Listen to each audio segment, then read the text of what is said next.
ನೋಡಿ, ಕಾವ್ಯ ಅವರಿಗೆ ಯಾವ ರೀತಿಯಾಗಿ ಅವಮಾನ ಮಾಡಿದ್ದಾರೆ ಅಂದ್ರೆ, ಮೊನ್ನೆ ಪಾಪ ಕಾವ್ಯ ಅವರು ಕಲಬುರಗಿಯ ಒಂದು ಇವೆಂಟ್ಗೆ ಹೋಗಿರ್ತಾರೆ. ಅಲ್ಲಿ ಫ್ಯಾನ್ಸ್ಗಳು ಪಾಪ ನುಗ್ತಾ ಇರ್ತಾರೆ. ಹಾಗೆ ಅವ್ರಿಗೇನೋ ಫೋಟೋಸ್ನ ಕೊಡ್ತಾರೆ, ಏನೋ ಅಭಿಮಾನದಿಂದ.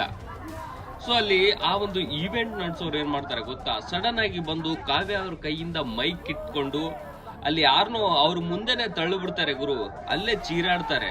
ಅಲ್ಲ ಗುರು, ಆ ರೀತಿ ಮಾಡಂಗಿದ್ರೆ ಏನಕ್ಕೆ ಆ ಒಂದು ಈವೆಂಟ್ ನ ನಡೆಸಬೇಕು ಅಂತ? ಯಾಕಂದ್ರೆ ಅವರಿಗೆ ಅವಮಾನ ಮಾಡಿದಂಗೆ, ಆ ಸ್ಟೇಜ್ ಮೇಲೆ ಅವಮಾನ ಮಾಡಿದಂಗೆ ಅದನ್ನು. ಸೊ ಏನಂದ್ರೆ ಪಾಪ ಆ ರೀತಿ ನೆಕ್ಸ್ಟ್ ಟೈಮ್ ಯಾವುದೇ ಈವೆಂಟ್ ಅಲ್ಲಿ ಆ ರೀತಿ ಮಾಡಬೇಡಿ. ಯಾಕಂದ್ರೆ ಅವ್ರ ಫ್ಯಾನ್ಸ್ಗಳು ಬಂದಿರ್ತಾರೆ, ಏನೋ ಸೆಲೆಬ್ರಿಟಿಗಳೇ ಇದ್ದಾರೆ ಅಂತ. ಸೊ ಆ ರೀತಿ ಮಾಡೋದು ತುಂಬಾ ತಪ್ಪು. ಯಾಕಂದ್ರೆ ಪಾಪ ಅವ್ರಿಗೂ ಅವಮಾನ ಆದಂಗೆ ಆಗುತ್ತೆ. ಹಾಗೆ ಪಾಪ ಕಾವ್ಯ ಅವರೇ ಕೊನೆಗೆ ಹೋಗುವಾಗ ಎಲ್ಲ ಫ್ಯಾನ್ಸ್ಗೆ ಸಾರಿ ಕೇಳ್ಬಿಟ್ಟು ಹೋಗ್ತಾರೆ ಗುರು.